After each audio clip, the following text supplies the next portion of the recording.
ये समझना है कि इस प्रदेश की राजनीति किधर जा रही है। जो राजनीतिक पार्टियां हैं वो बहुत दोषी हैं हमारे लोकतंत्र को खराब करने के लिए। अब जैसे सोशल मीडिया पर आप सवाल करें सरकार से तो जनता ही आगे बढ़कर जवाब देना शुरू कर देती है कि आप सरकार को बेवजह कटघरे में कर रहे हैं, सिर्फ आलोचना कर रहे हैं। वो स्थिति अब जनता के बीच में चली गई है। वो उसको लगता है कि 5 साल में एक बार वोट करना है मुझे, मैं किसी को कर दूंगा। जो वोटर का शिफ्टिंग है, उस शिफ्टिंग के तहत अगर हम बात करें तो आपको कौन सा गठबंधन लगता है कि फिलहाल एज पर है? तो हम बोले ना कि दोनों ही गठबंधन ना चुनाव को बहुत लाइटली लिया हुआ है। पब्लिक भी बहुत कंफ्यूज्ड है। नमस्कार, सीधी बात में आप सबों का स्वागत है। और आज हम सीधी बात में बात राजनीति की ही करेंगे, क्योंकि अब धीरे धीरे बिहार में चुनाव परवान चढ़ने लगा है। प्रधानमंत्री की भी दो सभा हो चुकी है। महागठबंधन के महानायक तेजस्वी यादव भी अब घर से 20 दिन बाद निकले हैं। मैदान में डटे रहने की उम्मीद के साथ कल उनकी सभा भी हुई है। 5 जगहों पर उन्होंने अपनी सभा भी की है। इस बार लेकिन एक बड़ा फर्क दिख रहा है, जिस वजह से हम बार बार कहते रहे हैं कि ये चुनाव बहुत ही निरस चुनाव है। हो सकता है कि छठ के बाद स्थिति बदले, लेकिन बहुत कुछ बदलता हुआ दिख नहीं रहा है। बिहार भी देश के अन्य राज्यों की तरह धीरे धीरे शिफ्ट कर रहा है। वोटर जो है एक खास माइंडसेट के खास पार्टी और गठबंधन के साथ शिफ्ट, लगभग 60% वोटर अपने अनुसार एक पॉकेट में है, उसमें बाएं दाएं नहीं होना है। 40% में सब लोगों की दावेदारी है कि 40% में जो भी ले। प्रशांत किशोर इसी 40% पर कब्जा जमाने को लेकर मैदान में आए थे, लेकिन जो कहते हैं ना कि भाई मैदान में उतरकर सेंचुरी मारना और आप बाहर बैठकर आप सेंचुरी कैसे मार सकते हैं, किस गेंद को कैसे खेल सकते हैं, यह बताना, दोनों में बड़ा फर्क है। मतलब टीम मैनेजमेंट और खिलाड़ी में जो एक फर्क होता है, वही फर्क प्रशांत किशोर के साथ भी देखने को मिला। और जैसे जैसे चुनाव नजदीक आ रहा है, प्रशांत किशोर हाशिए पर जा रहे हैं, उनकी पूरी पार्टी हाशिए पर जा रही है। खैर, सवाल वो नहीं है। सवाल ये है कि बिहार की राजनीति किस तरीके से बदलती जा रही है। बहुत कुछ गांव में अब समझने के लिए नहीं बचा है, सब कुछ सेटल है अपने अनुसार। लेकिन कुछ चीजें हैं जो आप तक पहुंचनी चाहिए। जो डेमोक्रेसी पर भरोसा करते हैं, जो डेमोक्रेसी को महापर्व मानते हैं, मैं तो मानता हूं कि ये डेमोक्रेसी फेल होने के कगार पर बढ़ रहा है। जब तक कोई दूसरा विकल्प नहीं है, तब तक लोग इसी तरीके से 5 साल में एक बार मिलेंगे, वोट करेंगे। जनता भी निश्चिंत है कि नेताओं से कुछ होना नहीं है, नेता भी निश्चिंत है कि पैसा फेंको, तमाशा देखो। लेकिन ये सवाल सीधे तौर पर हम जनता से कर नहीं सकते। तो आज हम आपको, हालांकि हम लोग बहुत पुराने मित्र हैं और मित्रता में कई बार इस डेमोक्रेसी को लेकर चर्चा भी हुई, और हम बार बार कहते रहे कि आप चुनाव लड़ने के बजाय जनता को एजुकेट कीजिए कि एक वोट का मतलब क्या है। हम आज आपको अखिलेश जी से मुलाकात कराएंगे कि एक प्रत्याशी के तौर पर पिछले 2-3 महीने से लगातार वो नरपतगंज, जहां से वो चुनाव लड़ रहे हैं, अररिया के नरपतगंज से वो चुनाव लड़ रहे हैं, लगातार कैंपेन कर रहे हैं, लगातार लोगों से मिल रहे हैं। उनका क्या अनुभव है, क्योंकि ये बदलाव के साथ गए हैं कि डेमोक्रेसी में एक विधायक की क्या भूमिका हो सकती है, उस पर तो चर्चा करने की जरूरत नहीं। लेकिन बेहतर विधायक आप कैसे चुने जो बेहतर माहौल दे सके स्टेट, किसी भी स्टेट के लिए, उसकी कितनी गुंजाइश कम होती जा रही है। इन तमाम बिंदुओं पर बात करने के लिए हम सीधे चलते हैं। अखिलेश जी, आपका स्वागत है। नमस्कार। नमस्कार। नमस्कार। नमस्कार। क्या हाल चाल है? बढ़िया है, एकदम तगड़ा कैंपेन चल रहा है हमारा। आप अपने मतलब 3 महीने के लगातार आप कैंपेन कर रहे हैं। हमें ये समझना है कि इस प्रदेश की राजनीति किधर जा रही है, क्योंकि हम जनता के बीच जा रहे हैं, तो एक मतलब जनता जो है सो ये पहले कम देखा जाता था, लोग सवाल करते थे। अब जैसे सोशल मीडिया पर आप सवाल करें सरकार से तो जनता ही आगे बढ़कर जवाब देना शुरू कर देती है कि आप सरकार को बेवजह कटघरे में कर रहे हैं, सिर्फ आलोचना कर रहे हैं। वो स्थिति अब जनता के बीच में चली गई है। आप जहां कहीं भी जाए, भले उनके यहाँ उस तरीके की जिस सुविधा की बात है, अब सड़क उड़क बिजली पानी की तो कोई बात नहीं रही, कुछ बुनियादी बातें हैं जिन पर आप सवाल करिए तो आप पार्टी की लाइन पर आपको जनता भी बिगड़ी हुई आपको दिखाई देगी। आपका क्या अनुभव है? देखिए, मेरा तो बहुत स्पष्ट अनुभव है। कई बार आपसे बात हुई थी मेरी, तो जब आपने बोला कि चुनाव लड़ने से ज़्यादा ज़रूरी है कि लोगों को पॉलिटिकली एडुकेट किया जाए, जो हम लोग बोलते हैं ना राजनीतिक चेतना का प्रचार-प्रसार। तो हमको मतलब ये आपके मन से कई बार पहले भी मैंने स्वीकार किया इस चीज़ को, अभी भी हम कर रहे हैं। तो हमने पूरा मॉड्यूल को शिफ्ट किया। तो अब हमारा जो अभियान है ना, वो ज़्यादा इस बात पे फ़ोकस रहता है कि हम लोगों को पॉलिटिकली अवेयर करें और जो पॉलिटिकल डिस्कोर्स की बात है, वो होनी चाहिए। तो हम चुनावी क्रम में एक चीज़ को अनुभव किए कि राजनेताओं ने पिछले जब अगर देखेंगे 2-3 दशक, 4 दशक में, तो धीरे-धीरे लोगों को खराब किया। जनता का इसमें हम बहुत दोष नहीं मानते हैं। ये जो हमारे लोग हैं, जो कह सकते हैं कि राजनीतिक मठाधीश लोग हैं, तो ये अपना-अपना हाउस चलाने के लिए, अपना-अपना सत्ता को पोषित मतलब अपना-अपने सत्ता को संरक्षित रखने के लिए, लोगों को डिवीज़न के इस पे धीरे-धीरे, धीरे-धीरे करके डिवाइड करते गए। एक आम पब्लिक के नज़रिए से देखिए तो हमको लगता है जैसे मैं विधायकी का चुनाव लड़ रहा हूँ, तो मेरे लिए वो एक मिशन है कि हमको विधायक बनना है या हमको एक मान लीजिए फाइट करना है। लेकिन आम जनता के लिए तो वो क्या है ना, समझिए कि उसमें कोई उसको एक्साइटमेंट नहीं है। वो उसको लगता है कि 5 साल में एक बार वोट करना है मुझे, मैं किसी को कर दूँगा। तो धीरे-धीरे उनको क्या किया गया कि जातिगत आधार पे या नहीं तो उससे नहीं बना तो कुछ झांसा दे करके या पैसा दे करके, तो उनको एक माइंड शिफ्ट किया गया। तो वो सोचते हैं कि मतलब और ऐसा धीरे-धीरे वो हो भी गया। ये एक मतलब बहुत बड़ा चेंजेज़ है, जो राजनीतिक पार्टियाँ हैं, वो बहुत दोषी हैं, हमारे लोकतंत्र को खराब करने के लिए। अगर आप एक देखिए कि एक चीज़ हम महसूस किए, हमको लगता है ये गुप्त मतदान में मतलब है कि किसी को पता नहीं होता कि कौन किसको वोट करेगा। लेकिन आज के डेट में आप ये बहुत आराम से पता कर सकते हैं कि ये टोला किसको वोट किया है। तो ये गुप्त तो रहा नहीं। मतलब जो एक डेमोक्रेसी का गुप्त मतदान का अवधारणा है, जो उसका फिलॉसफी है, वो तो खत्म हो गया ना। हमको ये पता है कि फलना टोला, फलना जाति का लोग है, इसको वोट करेगा। तो वहाँ तो मतलब कुछ समझिए कि गुप्त रहने का कुछ बचा ही नहीं। वो कुछ भी हिडन नहीं है, सब कुछ ओपन है। तो ये स्थिति कौन कैसे आया? मान लीजिए लोगों को जब हम घूम-घूम करके लोगों से बात कर रहे हैं, तो 1 टू 1 जब 1 घंटा हम बात करते हैं, तो उनका आँख खुलता है और तब वो बोलते हैं कि आपके जैसे हज़ारों लोगों की ज़रूरत है इस डेमोक्रेसी को बचाने का। और आप मानिए कि जो लोग बोलते हैं ना कि पब्लिक नहीं समझती है, तो वो लोग ज़्यादा दोषी हैं। ऐसा अक्सर आप सुनेंगे पढ़े-लिखे लोगों से, जो संभ्रांत लोग हैं, जो तथाकथित इंटेलेक्ट सोसाइटी का कहते हैं अपने आप को, तो वैसे लोग ऐसा बोलेंगे कि पब्लिक ऐसा हो गई है। लेकिन मैं आम पब्लिक के बीच जाता हूँ, एक छोटा मज़दूर क्लास का जो टोला है, वहाँ जाते हैं। जब वहाँ उनसे बात करते हैं कि आपके वोट का कीमत ₹500 या आपके वोट का कीमत जाति नहीं है, धर्म नहीं है, तो वो समझते हैं मेरी बात को। ऐसा नहीं कि वो नहीं समझते, वो नकारते नहीं हैं। और यही वजह है कि जो पिछला 3 महीना हम मेहनत किए, तो यहाँ एक नैरेटिव बिल्ड हुआ है और वो नैरेटिव इतना स्ट्रॉन्ग बिल्ड हुआ है कि अभी समझिए यहाँ जो नरपतगंज की बात करिएगा, तो सीधा फाइट मतलब मेरे और एनडीए प्रत्याशी में है।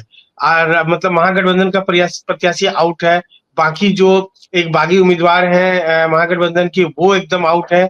तो ये मेरा जो मेहनत किया हुआ है, तो लोग समझने लगे हैं। तो मैं ये नहीं मान सकता हूँ कि पब्लिक दोषी है। दोषी राजनेता है, जो अब जैसे देखिए कि एक साथ अगर मान लीजिए 100 दुकान आप चाउमीन का लगा दीजिएगा, तो जिसको भूख लगेगी तो कोई ना कोई दुकान में चाउमीन ही खाएगा वो। तो अगर बीच में कोई लिट्टी का भी दुकान आ जाए, बीच में कोई अगर मान लीजिए चावल दाल का भी दुकान आ जाए, तो लोगों को लगेगा कि एक भी फूड है। तो अभी क्या हो रहा है, जितने भी राजनेता आ रहे हैं, तो वो मतलब फाउल मीन्स के तहत आ रहे हैं। वो हमेशा लोगों को गलत-गलत प्रलोभन दे रहे हैं। जब से ये पंचायती राज चुनाव हुआ, तब से लोगों को पैसा देने का आदत जो लगाया गया है, भोज-भात खिलाने का आदत लगाया गया है या तरह-तरह का उसको प्रिविलेज देने का तात्कालिक प्रिविलेज देने का आदत लगाया गया है, वो हमारे लोकतंत्र के लिए बहुत डैमेजिंग है। अब ये देखिए कि पार्टी के लोग मठाधीश एकदम कुंडली मार के बैठे हैं। उनको लग रहा है वो केवल जाति गिन रहा है कि इस जाति का लोग मेरा वोटर है। और जब कॉम्बिनेशन में देखिएगा तो 3 ध्रुव है यहाँ पे, एक राजद ध्रुव है, एक भाजपा ध्रुव है और एक जदयू ध्रुव है। इनका अपना अपना एक कुछ कोर वोट बैंक है, तो जो दो जिधर जिधर शिफ्ट करते हैं उधर पलड़ा भारी हो जाता है ऑटोमेटिक। तो एक ये बात है। अभी अगर हम एक और चीजों को ऑब्जर्व किए हैं कि ऐसा लग रहा है कि राजनीतिक पार्टियां चुनाव नहीं लड़ रही है, जनता मतलब जो अपना करेगी करेगी, और उनके तरफ से कुछ भी ऐसा नहीं किया जा रहा है जिससे कि लगे कि चुनाव मतलब आप जैसे बोले ना कि चुनाव में कोई सरगर्मी नहीं दिख रहा है। अब आप देखिए कि जो एनडीए घटक दल है वो भी एकदम निश्चिंत होकर बैठे हैं, जो महागठबंधन है वो ऐसा भी लगता है कि गिव अप मोड में है, मतलब उनको उनको भी कोई मतलब नहीं है। तो क्या ऊपर खिचड़ी पक रहा है, ये आम जनता उस चीज को समझ नहीं रहा। हम लोग समझ पा रहे हैं कि ऊपर क्या खिचड़ी पड़ रहा है, क्या सेटिंग है, किधर प्रेशर गेम है, किधर किस तरह से किनको दबाया जा रहा है, और किस तरह से टिकटों का बंटवारे में खेल हुआ है, वो सब देख रहे हैं हम लोग। कि जो मतलब आम कार्यकर्ता एकदम नदारत हैं, और जो कहाँ-कहाँ से उम्मीदवार को ले आते हैं वो लोग। और आप देखिएगा जितना क्रिमिनल माइंडेड लोग हैं वो आज एकदम अपर हैंड पे है, उनका टिकट श्योर है कि मिलेगा। जितना नचनिया गजनिया बजनिया है उनका टिकट श्योर है, उनको मिलना ही मिलना है। कोई एक मान लीजिए कि अगर अच्छा माइंडसेट का आदमी है तो वो बेचारा का टिकट कभी नहीं मिलेगा। तो ये तो इंश्योर कर दिया गया है सोसाइटी में ना, कि जो एकदम से एंटी डेमोक्रेटिक लोग हैं उनका टिकट श्योर है। अब जो मान लीजिए कि जैसे कुछ बहुत व्यापारी है, मान लीजिए जो नचनिया बजनिया नहीं है, जो मान लीजिए कि क्रिमिनल बैकग्राउंड से नहीं है, लेकिन एक बड़ा मैं व्यापारी समझ है, गया। बड़ा व्यापारी है, ठेकेदार है।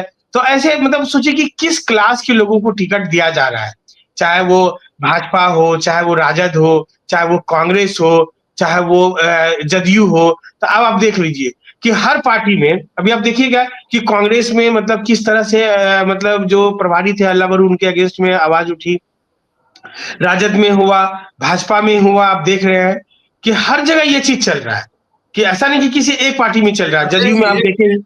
हाँ ये तो लोग ये फेज पार कर चुका है। फिर हम हाँ ग्राउंड पर जाना चाहते हैं कि जो आरजेडी एक नया अलायंस के साथ, मतलब हम मुख्यमंत्री बनेंगे और सहनी उप मुख्यमंत्री बनेंगे, ये एक अलायंस के। और आपके नरपतगंज इलाके में सहनी की एक अच्छी खासी आबादी है।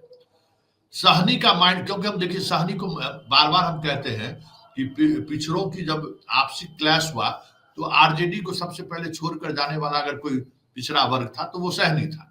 और सहनी का एक राम से अपने आप को आइडेंटिफाई भी करता है। मुकेश सहनी भी बात जब सहनी की राजनीति की करेगा तो वो राम से ही आइडेंटिफाई करता है। तो राम का तो नायक भाई आज के तारीख में बीजेपी है। आपके यहाँ सहनी की क्या स्थिति है? देखिए मतलब सहनी लोग तो मुकेश सहनी के पक्ष में अभी भी नहीं है। इस वोटिंग इस बार क्या होगा वो देखने के, वो तो अब इस वोटिंग ट्रेंड के बाद पता चलेगा। अभी अभी तक जो पब्लिक रुझान है उनके तरफ नहीं है। वो उनको मतलब अपना नेता नहीं मान पा रहे हैं, एक बात। दूसरी बात है कि देखिए कि मुकेश सहनी जिस तरीके से राजनीति में प्रवेश किए, तो वो कभी मान लीजिए कि वो एक अचानक से आए और बोले हम सन ऑफ मल्लाह हो गए, अपना स्वघोषित है वो। ऐसा तो नहीं है कि सहनी मोहल्ला में वो काम किए, उनका एजुकेशन पे काम किए, उनका हेल्थ पे काम किए, उनका बिजनेस पे काम किए, उनका इंटेलेक्ट सोसाइटी बढ़ाने पे काम किए, उनके लिए कोई संगठित होकर काम नहीं किए। वो अचानक से अपने आप को घोषित कर दिए, चूंकि उस जाति को बिलोंग करते हैं तो अपने आप को नेता घोषित कर दिए। बड़ा बड़ा पेपर में ऐड दिए, खूब पैसा खर्चा करके वो रैली किए, और लोगों को मतलब जो रैली में आप जानते हैं कि एक ही आदमी हर पार्टी के रैली में जाता है, उनको 500 रुपया चाहिए। ये मैं मतलब आइडेंटिफाई किया हूँ कि वो हर आदमी के नॉमिनेशन में जाता है। आप अगर देखिएगा ठीक से वीडियोग्राफ तो आपको नजर आ जाए, किसी भी कैंडिडेट का चार एक ही किसी क्षेत्र के 4 कैंडिडेट का वीडियोग्राफ देख लीजिएगा तो आपको उसमें 25-30% लोग कॉमन मिल जाएगा कि सभी के इसमें जा रहा है नॉमिनेशन में। तो एक तो मुकेश सहनी का ये प्रॉब्लम है, वो बोलते हैं कि हम अपने समाज को अधिकार दिलाएंगे। तो वो अपना उप मुख्यमंत्री बन के क्या अधिकार दिलाएंगे ये बताइए? वो अपना ये विधायक बन जाएंगे, और कितने सैनिक को वो टिकट दे पा रहे हैं वो देखिए। तो ये उनका जो पॉलिटिक्स है वो एक नॉन पॉलिटिकल आदमी, हम तो उसको पॉलिटिकल आदमी मानते भी नहीं है। वो एक व्यापारी है, और मान लीजिए कि अभी तो व्यापारियों का धूम मचा हुआ है राजनीति में। आप एकदम पैसा है तो आप एकदम राजनेता हो जाइएगा, ठीक है। प्रसाद किशोर की क्या स्थिति है?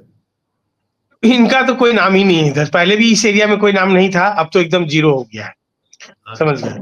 तो उधर ही मतलब कहीं कहीं रहा होगा वो। आपको हम कई बार प्रशांत जी के बारे में बताए थे कि ये देखिएगा जैसे जैसे चुनाव घुसेगा तो उसकी कहानी खत्म होती चली जाएगी, क्योंकि उनका भी वही एजेंडा है कि मतलब एक पॉलिटिकल आप स्टैंड खड़ा करते हैं, तो इस तरीके से नहीं किया जा सकता है। ये this is not the way, समझे? वो जिस वे से आए हैं वो अपने आप को बहुत मतलब प्रबुद्ध समझते हैं। और यहाँ तो क्या है कि भेड़ चाल है, भेड़ चाल में तो कोई भी आदमी बहुत आगे निकल जाता है, चाहे वो टीचिंग सेक्टर हो, राजनीति सेक्टर हो, या और कोई दूसरा सेक्टर हो। तो यहाँ पे मतलब एक अजीब तरह का क्राउड है, अपना दिमाग नहीं लगाना है, बस देखा कि अच्छा, भेड़ चलते चाल भेड़। चलते एक बात अखिलेश जी, ओवरऑल बिहार का अब नरपतगंज वो इलाका है जिस इलाके के साथ सीमांचल और मिथिलांचल के उस मिजाज को समझा जा सकता है। जो वोटर का शिफ्टिंग है, उस शिफ्टिंग के तहत अगर हम बात करें तो आपको कौन सा गठबंधन लगता है कि फिलहाल एज पर है? देखिए, ये इस बार थोड़ा कहना मुश्किल है, क्योंकि मतलब हम बोले ना कि दोनों ही गठबंधन ना चुनाव को बहुत लाइटली लिया हुआ है। पब्लिक भी बहुत कंफ्यूज्ड है यहाँ पे, मतलब जिस तरह से टिकटों का बंटवारा हुआ तो उनके बीच में मतलब पब्लिक भी काफी असंतुष्ट है, मतलब ग्राउंड पे हम कह रहे हैं। जैसे मैं अपने क्षेत्र, मेरे अगल बगल के 4-5 क्षेत्र का अगर हम मॉनिटर कर रहे हैं तो उसको हम देखेंगे, तो पब्लिक टिकट बंटवारा को लेके काफी असंतुष्ट है। एंटी इनकम्बेंसी अपना एक फैक्टर है। तो वो अगर मान लीजिए जहां जहां एक अच्छा उम्मीदवार होगा जो दोनों में से किसी गठबंधन का नहीं रहेगा, तो वो इस बार बहुत बड़ी भारी संख्या में बाजी मारेगा पूरे बिहार में, नहीं देखिए, देखिएगा। ये तो अखिलेश जी वो तो बहुत लिमिटेड होगा, मतलब हाँ आप जैसे लोग, बहुत कम लोग हैं जो राजनीति में इस तरीके से चीजों को देख रहे हैं। बाकी जो इंडिपेंडेंट है भी, तो वो उस वही राजनीति कर रहे हैं जो राजनीति बड़ी हाँ, पार्टियां मतलब कर वो रही हैं। पार्टी जैसे कि पार्टी जैसा कहा है, कर रही है वैसा ही कर रही है, हाँ वैसे हाँ कर। हाँ, हाँ, लेकिन देखिए तो वो ये जब देखिए आप अगर शिफ्ट का बात कीजिएगा ना तो ये एकदम क्लियर है। इसमें मतलब कहीं कोई इफ बट नहीं है कि यहाँ 3 ध्रुव है, और 3 ध्रुव में से जो हम लोग पिछले 20-30 साल का राजनीति को अगर देखेंगे, तो इसमें जो 2 ध्रुव जिधर गया है उधर की सरकार, मतलब उधर मतलब उधर पलड़ा भारी रहता है इसमें, क्योंकि वोट तो अभी भी कास्ट कैलकुलेशन पे चलता है ना, मतलब उसमें तो कोई डिनाइल नहीं है। कोई उसमें मतलब उसको प्रतिरूप, मतलब आप उसको ये नहीं, उसको ये नहीं कह सकते हैं कि ऐसा नहीं है। तो जो कास्ट डायनेमिक्स है, जो वोट बैंक डायनेमिक्स है, तो उस 3 ध्रुव में से 2 ध्रुव जिधर रहेंगे तो उधर का पलड़ा ऑटोमेटिक भारी हो जाएगा।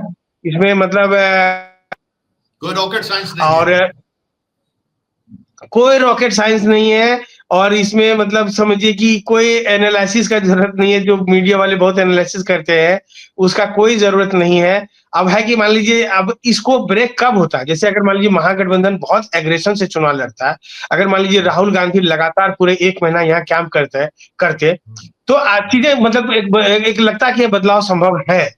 तो वो भी तो नहीं हो रहा है ना। तो अगर मान लीजिए कि अखिलेश जी, एक आखिरी सवाल हम करते हैं। महागठबंधन, हाँ, आप बताइए। हम कह रहे हैं कि अगर मान लीजिए महागठबंधन उस पलड़ा भारी को अगर वो काउंटर करना चाहते, तो काउंटर करने के लिए उस हिसाब से तैयारी भी तो करना पड़ेगा। कि हम्म। आप केवल मतलब बैठे बैठे रहिएगा तो तैयारी तो होगा नहीं। अरे जैसे हमको मान महागठबंधन लीजिए की तो कि कोई सारी पार्टी एनर्जी जो है टिकट बांटने और टिकट समटने में ही लग गया, तो क्या करिएगा अखिलेश जी? अच्छा, एक बात हमको उसके समझ साथ में अभी नहीं देखिए, आती। हाँ, हाँ एक बात हम कहना भूल गए। अब ये देखिए कि ये लोकतंत्र के अगेंस्ट एक नैरेटिव है कि आप अभी बैठ के ये डिसाइड कर रहे हैं कि कौन मुख्यमंत्री बनेगा, कौन उप मुख्यमंत्री बनेगा, तो सारा पोर्टफोलियो भी डिसाइड कर लीजिए। ये मतलब हाँ ये क्या तरीका है? मतलब आप इतना इतना अपने आप को समझ लिए हैं कि हम भगवान हो गए हैं। हाँ, मतलब ये तो भगवान मानने जैसा हो गया ना कि भाई हम जो चाहेंगे वही हो जाएगा। फलना बिल्कुल। को ये बना दो, फलना को वो बना दो। आखिर भाई विधायक दल का बैठक, उसमें नेता का चयन, ये कॉन्सेप्ट, ये जो मान लीजिए वो लोग राजनीति कुछ पढ़े कि नहीं, कॉन्स्टिट्यूशन कुछ पढ़े कि नहीं, सरकार बनाने की प्रक्रिया को कुछ पढ़े कि नहीं, ये अच्छा। राजतंत्र है क्या? मतलब ये हाँ राजतंत्र है कि पहले से आप मान लीजिए कि घोषणा कर दीजिएगा। इस मामले में मान लीजिए कि वो लोग बहुत चतुर है जो बोल रहे हैं कि विधायक दल के मतलब बैठक में ये निर्णय लिया जाएगा। अब बताइए सरकार बनाने का क्या प्रक्रिया है? चुनाव होता है, आप तो ठीक है, एक अंडर करेंट है, मतलब एक समझिए कि सबको मालूम है कि नहीं देखिए behind the Akshay ji, curtain. उस पे अब हमें, हमको लगता है वो अपना घोषणा करके जात का जो एग्रेशन है ना उसको पाना था। लेकिन एक सवाल आपसे, आखिरी सवाल हम करेंगे। देखिए 2020 में नीतीश के खिलाफ आक्रोश था, 2025 में नीतीश कुमार उस मतलब मानसिक तौर पर अस्वस्थ है, ये साफ दिख भी रहा है, लेकिन आक्रोश नहीं है, इसकी क्या वजह है? देखिए इसकी इसकी वजह यही है ना कि मतलब जनता को, मैं कई पत्रकारों से भी इस मामले में बात किया बहुत डिटेल में, तो उनको यही लगता है कि सब मिला करके मतलब नीतीश जी ही ठीक है। नीतीश जी ही सम- ठीक है। हाँ मतलब हाँ, सामने जो चेहरा है ना। मतलब जो, हाँ, जो हाँ, सामने उस मान लीजिए चेहरे उनकी, में। हाँ, जी। मतलब जैसे उनको अगर चैलेंज करेगा तो उसका इकबाल होना चाहिए ना वैसा। हाँ हाँ तो इकबाल के लिए तो मान लीजिए आपको बहुत माइक्रो लेवल पे काम करना पड़ेगा। वैसे नहीं होता है, बहुत मेहनत करना पड़ता है। ठीक है, तो वो चीज है। और लास्ट लास्ट ये कहे कि आपका सजेशन हमको बहुत काम आया, और आज हाँ। हम मान लीजिए कि उस पे चल रहे हैं, तो मैं वोट नहीं देख रहा हूँ। मैं इसको एक मुहिम के तौर पे ले रहा हूँ कि मैं लोगों को पॉलिटिकली अवेयर करूंगा। और नरपतगंज जैसे पिछड़े इलाके में पब्लिक पॉलिटिकली अवेयर हो रहे हैं, ये मेरी बहुत बड़ी जीत है, ये समझिए। चलिए, और ये बहुत जो बहुत लोग कहते धन्यवाद। हैं कि पब्लिक नहीं समझेंगे, ये नहीं एकदम नहीं मिथ्या है, ये गलत है। पब्लिक समझेगी, नहीं, पब्लिक का देखिए दोष नहीं देखिए। है। हम्म, हाँ, अरे इन नेताओं ने पब्लिक को ये सोचने और समझने का मौका ही नहीं दिया कि जो हाँ, एक वोट में ही सब कुछ छुपा हुआ है। इस बस, एक वोट का क्या महत्व है ना, ये पब्लिक को हाँ, समझने ही नहीं दिया इन नेताओं ने। इसलिए ये हाँ, समस्या है। नहीं तो पब्लिक को जिस दिन पता चल जाए कि पलायन का मुद्दा हो, रोजगार का मुद्दा हो, शिक्षा का मुद्दा हो, स्वास्थ्य का मुद्दा हो, ये तमाम मुद्दा जो हमारे साथ हमसे जुड़ा हुआ मुद्दा है, वो इसी एक वोट में है। जिस दिन हम्म। पब्लिक समझ गई, खेला हो जाएगा।